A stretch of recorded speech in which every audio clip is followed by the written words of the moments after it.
Je voulais dire juste que, effectivement, quand on monte un projet, en général, quel que soit le projet, on a plein d'idées dans la tête et puis on a du mal à les communiquer, on a du mal à en parler, que ce soit pour les équipes avec qui on travaille ou pour les professionnels qui vont vous accompagner sur les projets.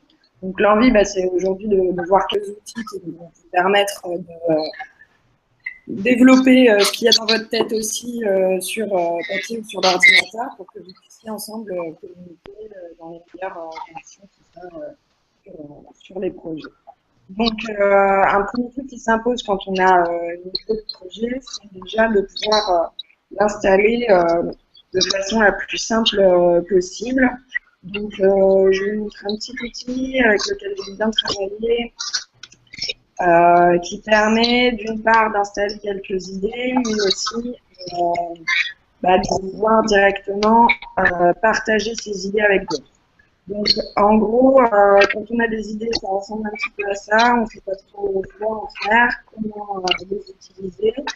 Et c'est le reste bazar. Et là, ici, on a un petit outil qui permet tout simplement de se mettre un peu les grands axes sur lesquels on va travailler. J'ai pris un exemple d'un projet participatif qu'on fait sur un outil et sur lequel on peut aussi inclure des simplement des liens en fait, ça, c'est assez intéressant parce que ça permet d'avoir un peu comme un grand mur sur lequel on va pouvoir accrocher des post-it et poser au fur et à mesure des choses et des liens et aussi pouvoir tout d'un coup prendre des notes. Alors bon, c'est des fiches de notes qui sont faites à l'ordinateur, mais on peut tout simplement venir rayer certaines parties, je ne sais pas, mettre des parties en rouge en se disant que voilà, c'est vraiment ça qui nous intéresse ou pas.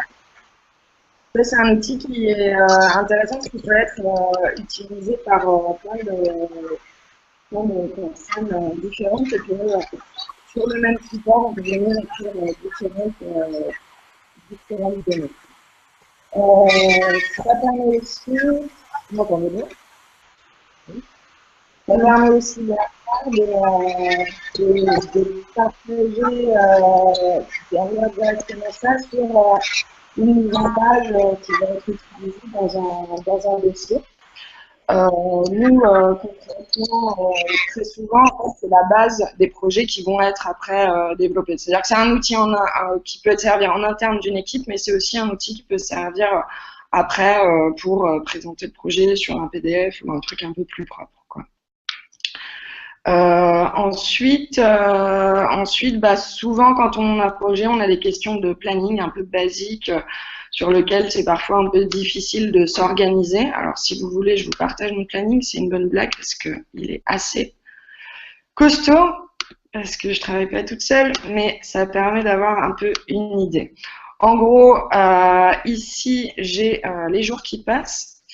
Ok, donc ça me permet assez rapidement d'avoir une visualisation du temps de travail des équipes, etc. Et puis ici, j'ai les gens avec qui je travaille. Du coup, comme ça, en l'espace au-dessus, je mets toujours une ligne supérieure où j'ai les événements en fait du moment. Et ça me permet assez rapidement de voir si les personnes qui participent au projet sont vraiment disponibles ou si elles ne le sont pas. C'est des outils, nous, qu'on partage en Drive ou ce genre de choses qui permet que chacun puisse venir donner sa graine, quoi. Sur ce même genre de planning, moi, j'aime bien aussi inclure les les événements forts, ce qui permet de se rapprocher aussi des deadlines et de se dire, là, tout d'un coup, je sais pas, il y a tournage ou au contraire, c'est le moment de la présentation du projet et de penser même à des détails qui peuvent être jusqu'à, je sais pas, comment je vais m'habiller ce jour-là ou quoi, et de pas les oublier en fait, de se dire, clairement, là, je vais présenter le projet le vendredi, je vais avoir 0 temps entre le lundi et le vendredi pour m'occuper de ça, et peut-être que ça se fera le samedi d'avant, et voilà.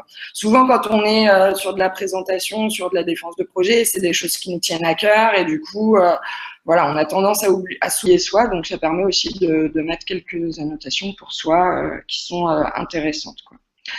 Après, c'est vrai que sur ce type de projet aussi, il y a un autre outil que j'aime bien, parce qu'on est sur des projets qui sont parfois transdisciplinaires, quoi. Il y a le projet en lui-même qui va être là, il y a la communication, il y a les équipes, il y a plein d'étapes différentes au projet et c'est parfois difficile de faire le tri dans tout ça et de s'organiser, quoi. Donc, moi, j'utilise assez souvent ce genre d'outils qui sont en fait des mind maps qui permettent tout simplement de se dire, OK, donc là, bon, c'est sur le projet général de l'asso Urban Prod. C'est des outils qui permettent de mettre l'ensemble des tâches qu'on a, quoi. Donc, par exemple, sur le projet WebTrotter, j'ai 4 étapes dans le projet qui vont être mis en place. Ces 4 étapes, je vais devoir les mettre en parallèle. Faire, tout simplement, je vais juste m'inscrire quels sont les moments forts et les moments vraiment importants du projet pour pouvoir les avoir en tête. En gros, c'est ça qui va me servir après à faire mon projet. Mais quand on part sur un projet vierge, tout simplement, je sais pas, voilà, ça peut être vraiment des étapes hyper basiques, les participants, les lieux. Derrière, je vais pouvoir aller accoler 2-3 éléments un peu importants. Au début, ça permet de suivre un peu le cours de la pensée en même temps qu'on avance. Et ça, c'est toujours intéressant parce que quand on pense à un projet, il y a des personnes qui sont plus à l'aise pour l'écrire directement, puis il y a des personnes qui ont plus une visualisation spatiale du projet. Et du coup, ça permet quand même d'avoir un outil sur lequel on peut se baser après et sur lequel on peut échanger, partager, etc., quoi. Et puis, souvent, quand on fait ces projets de façon plus visuelle, on se rend compte des erreurs qu'on aurait pu faire et qu'on n'a pas forcément anticipé auparavant. Ça permet d'avancer de façon sereine aussi parce que du coup, on a quand même derrière un planning et des outils comme ça qui nous servent un peu de défense pour pas être trop stressé parce que quand on présente des projets comme ça, souvent on stresse d'avoir oublié quelque chose. Donc ça permet de pouvoir accumuler toutes les notes qu'on aurait pu faire au fur et à mesure et de pouvoir se les noter. Moi souvent, je fais un peu le double jeu entre le papier et l'écran là-dessus, c'est-à-dire que voilà, je sais pas, ça m'arrive d'avoir des idées dans des endroits qui n'ont rien à voir avec mon lieu de travail. Je me le note sur mon smartphone ou sur un bout de papier et puis le lendemain je reviens dessus et comme ça on construit un projet de plus en plus pertinent d'étape en étape, quoi.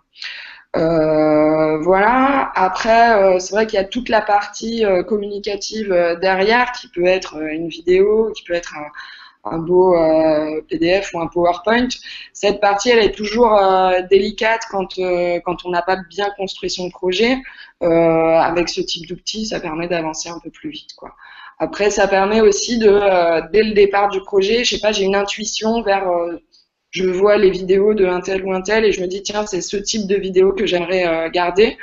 Tout simplement là sur le Real Time Board, c'est vrai que ça permet assez rapidement de mettre le lien directement sur le Real Time Board et du coup typiquement hein, là je rentre toutes mes données aussi textuelles, mais aussi je peux avoir directement ma vidéo dessus. Et donc c'est comme une prise de notes finalement qui vient renchérir le projet. Des fois, 3 mois après, où est la vidéo, on ne sait pas trop quoi en faire, etc.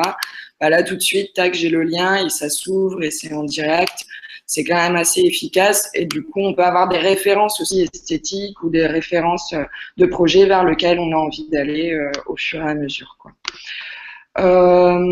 Ça permet aussi de mettre tout ça vraiment en lien avec d'autres parce que souvent ces projets ont quand même pour qualité quand il y a plusieurs personnes qui rentrent en compte. Moi, souvent, c'est directement ces documents-là que j'envoie à un graphiste, si je travaille avec un graphiste, ou voilà. Ça permet d'être d'accord sur la question esthétique en général, quoi. Après, toute la question vraiment du développement du projet, elle se fait de manière balisée. Et puis, si on n'est pas d'accord, on se le dit en direct sur ce type d'outils, quoi. Voilà. Après, il y a plein d'outils aussi sur le financement qui sont des outils assez traditionnels hein, sur lesquels on peut avancer, mais ça permet de pas dissocier complètement les fichiers, dans la tête d'avoir toujours en ligne de mire les projets en balance les uns des autres, et ça c'est toujours là en fait qu'on a une réussite de projet, c'est quand on a un bon élément de com, un bon projet, un bon réseau à côté. Et c'est vrai que d'avoir des outils comme ça, bah, ça permet de lier un peu tout ça et d'être sûr aussi qu'on a un projet qui est efficace et qui fonctionne, parce que dans la tête, parfois, on se fait des rêves et puis voilà. Ou alors de voir justement, bah, là, ça coince, j'ai une bonne idée, j'ai un réseau derrière, mais quel va être mon chemin de financement, etc. Bah, ça permet de resserrer un peu les étaux, quoi. Voilà un petit peu ce sur quoi j'ai pensé vous épauler. En général, je sais pas après si. Oui, c'est vrai que je peux me permettre. Oui, c'est vrai que j'avais utilisé ce genre de logiciel de mind mapping là pour quand j'avais fabriqué j'avais fait une de mes constructions. Il y avait tellement de fonctions et de sous-fonctions qu'à la fin, dans la tête, on n'arrive plus à se dire oula, oula, où je pars, qu'est-ce que je fais, donc on ne sait pas dans quoi partir, dans quel ordre. Donc effectivement, c'est bien de pouvoir poser les étapes du développement, que ce soit même voilà quand on doit mener un projet ou même moi bricoler quelque chose. C'est vrai que le fait de poser tout à l'écrit, même si on se dit ouais je vais penser à tout, ça va, le fait de poser tout à l'écrit, ça aide énormément. Je m'en suis rendu compte, ça aide énormément, et surtout dès qu'on a une idée, un petit truc à rajouter ou quoi, ça permet de tout écrire. Donc il y a pas mal de logiciels super utiles. Je pense que c'est vraiment un truc qu'on fait de manière graphique, écrite, assez facilement. Et puis, tout d'un coup, quand on passe à l'ordinateur, on a l'impression que l'ordinateur, c'est linéaire, c'est du Word, etc. Alors qu'aujourd'hui, on a des outils qui se développent, qui permettent vraiment de conserver une mémoire, pas pareil que dans un cahier, et aussi de faire évoluer le projet au fur et à mesure. Moi, sur ces trucs-là, je fais pas mal d'enregistrer sous parce que je suis toujours inquiète que le truc disparaisse, mais en fin de compte, la dernière version est la version la plus réaliste, elle ressemble au projet. Et après, bon, ça dépend des secteurs dans lesquels on bosse, mais c'est vrai que dans la société civile, souvent on a besoin de bilan, etc. C'est quelque chose qu'on fait parfois 6 mois après.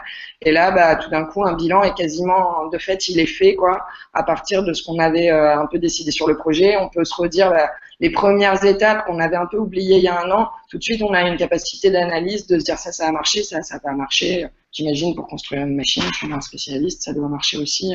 Se dire bah, le ventilateur là qui tourne à gauche, ça marche pas, faut laisser tomber, quoi. Ouais, c'est ça.